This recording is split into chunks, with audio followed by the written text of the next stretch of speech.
Hello everyone, welcome back to my channel Udupi foods and cuisine. ಇವತ್ತಿಲ್ಲಿ ನಾನು ನಿಮಗೆ ತುಂಬಾ ಈಸಿಯಾಗಿ ಬ್ರೆಡ್ ಆಲೂ ಚಾಟ್ನ ಹೇಗೆ ಮಾಡೋದು ಅಂತ ಹೇಳ್ಕೊಡ್ತಾ ಇದ್ದೀನಿ. ತುಂಬಾ ಟೇಸ್ಟಿಯಾಗಿ ಮಾಡ್ಕೋಬೋದು ಮತ್ತು ಸಿಂಪಲ್ ಆಗಿ ಕೂಡ ಇದೆ, ಈಸಿ ಕೂಡ ಇದೆ. ಯಾರು ಬೇಕಾದರೂ ಮಾಡ್ಕೋಬೋದು ಇದನ್ನು. ಬನ್ನಿ ಹಾಗಿದ್ರೆ ನೋಡೋಣ ಹೇಗೆ ಮಾಡೋದು ಅಂತ. ಮೊದಲಿಗೆ ಇಲ್ಲಿ ನಾನು ಒಂದು 3 ಆಲೂಗೆಡ್ಡೆನ ತಗೊಂಡಿದ್ದೆ. ಅದನ್ನು ಚೆನ್ನಾಗಿ ಈ ಥರ ಸ್ಮ್ಯಾಶ್ ಮಾಡ್ಕೋಬೇಕು, ಬೇಯಿಸ್ಕೊಂಡು. ಇದರಲ್ಲಿ ಯಾವುದೇ ರೀತಿ ಗಂಟು ಉಳ್ಕೋಬಾರ್ದು, ಆ ರೀತಿ ಇದನ್ನು ಚೆನ್ನಾಗಿ ಸ್ಮ್ಯಾಶ್ ಮಾಡ್ಕೊಳ್ಳಿ. ಒಂದ್ಸಲ ಇದು ಸ್ಮ್ಯಾಶ್ ಎಲ್ಲ ಆದಮೇಲೆ ಇದಕ್ಕೆ ಇವಾಗ ನಾನು ಒಂದು ಸಣ್ಣಕ್ಕೆ ಹೆಚ್ಕೊಂಡಿರೋ ಈರುಳ್ಳಿನ ಆ್ಯಡ್ ಮಾಡ್ಕೋತಾ ಇದ್ದೀನಿ.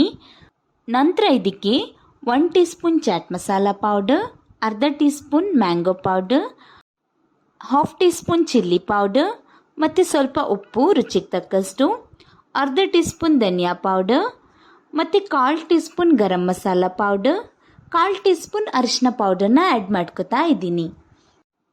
ಇದನ್ನೆಲ್ಲ ಇವಾಗ ಒಂದ್ಸಲ ಚೆನ್ನಾಗಿ ಮಿಕ್ಸ್ ಮಾಡ್ಕೊಳ್ಳೋಣ. ಇವಾಗ ಇದನ್ನು ಬ್ರೆಡ್ ಸ್ಲೈಸಸ್ಸಿಗೆ ಹೇಗೆ ಅಪ್ಲೈ ಮಾಡೋದು ಅಂತ ಹೇಳ್ಕೊಡ್ತೀನಿ. ಮೊದಲಿಗೆ ಇವಾಗ 1 ಪೀಸ್ ಬ್ರೆಡ್ಡನ್ನು ತಗೊಳ್ಳಿ. ಅದಕ್ಕೆ ಸ್ವಲ್ಪ ಟೊಮ್ಯಾಟೊ ಕೆಚಪ್ನ ಅಪ್ಲೈ ಮಾಡೋಣ ಮೊದಲಿಗೆ. ನಂತರ ಇದಕ್ಕೆ ನಾವು ಗ್ರೀನ್ ಚಟ್ನಿನ ಅಪ್ಲೈ ಮಾಡ್ಕೊಳ್ಳೋಣ.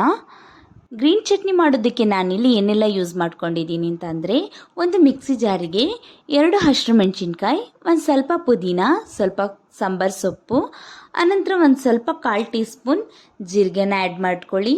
ನಂತರ ಒಂದು ಸ್ವಲ್ಪ ಸಾಲ್ಟ್, ಆಮೇಲೆ 1 ಟೇಬಲ್ ಸ್ಪೂನ್ ವಿನೆಗರ್ನ ಆ್ಯಡ್ ಮಾಡ್ಕೊಂಡು ಇದನ್ನು ಗ್ರೈಂಡ್ ಮಾಡ್ಕೊಂಡಿರೋಂಥದ್ದು. ಇವಾಗ ಇದಕ್ಕೆ ಆಲೂಗಡ್ಡೆ ಮಿಕ್ಸ್ಚರ್ನ ಅಪ್ಲೈ ಮಾಡ್ಕೊಳ್ಳೋಣ.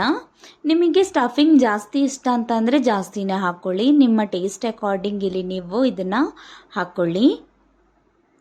ಇದೇ ರೀತಿ ಎಲ್ಲ ಬ್ರೆಡ್ ಸ್ಲೈಸಸ್ಸಿಗೂ ನೀವು ಹಾಕ್ಕೊಳ್ಳಿ. ಇವಾಗ ನಾವು ಇದನ್ನು ಫ್ರೈ ಮಾಡ್ಕೊಳ್ಳೋಣ. ಮೊದಲಿಗೆ ಇಲ್ಲೊಂದು ಸ್ಟವ್ ಮೇಲೆ ನೀವು ಒಂದು ಫ್ರೈಯಿಂಗ್ ಪ್ಯಾನ್ನ ಇಟ್ಕೊಳ್ಳಿ. ಅದಕ್ಕೆ 1 ಟೇಬಲ್ ಸ್ಪೂನ್ ನಾನಿಲ್ಲಿ ತುಪ್ಪನ ಆ್ಯಡ್ ಮಾಡ್ಕೋತಾ ಇದ್ದೀನಿ. ಇಲ್ಲ ಅಂತ ಅಂದರೆ ಬಟರ್ನು ಕೂಡ ಹಾಕ್ಕೋಬೋದು. ತುಪ್ಪ ಒಂದ್ಸಲ ಬಿಸಿ ಆದಮೇಲೆ ಇದಕ್ಕೆ ಬ್ರೆಡ್ ಸ್ಲೈಸಸ್ನ ಇಡ್ತಾ ಬನ್ನಿ. ನಾನಿಲ್ಲಿ 2 ಬ್ರೆಡ್ ಸ್ಲೈಸಸ್ನ ಇಟ್ಟಿದ್ದೀನಿ.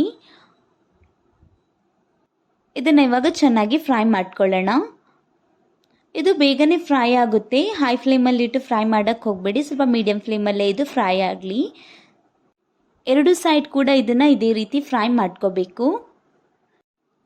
ನೋಡಿ, ಇವಾಗ ಇದರಲ್ಲಿ 2 ಸೈಡ್ ಕೂಡ ಚೆನ್ನಾಗಿ ಫ್ರೈ ಆಯಿತು. ಇವಾಗ ಇದನ್ನು ತೆಗೆದು ಬಿಡೋಣ. ಬಾಕಿ ಉಳಿದಿರೋದನ್ನು ಕೂಡ ಇದೇ ರೀತಿ ಫ್ರೈ ಮಾಡ್ಕೊಳ್ಳಿ. ನೋಡಿದ್ರಲ್ಲ ಫ್ರೆಂಡ್ಸ್, ಒಂದು ಸಿಂಪಲ್ ಮತ್ತು ಈಸಿ ಆಗಿರೋಂತಹ ಆಲೂ ಚಾಟ್ ರೆಸಿಪಿನ ನಾನಿವತ್ತಿಲ್ಲಿ ಶೇರ್ ಮಾಡಿದ್ದೀನಿ. ಐ ಹೋಪ್ ರೆಸಿಪಿ ಇಷ್ಟ ಆಗಿದೆ ಅಂತ ಅನ್ಕೋತೀನಿ.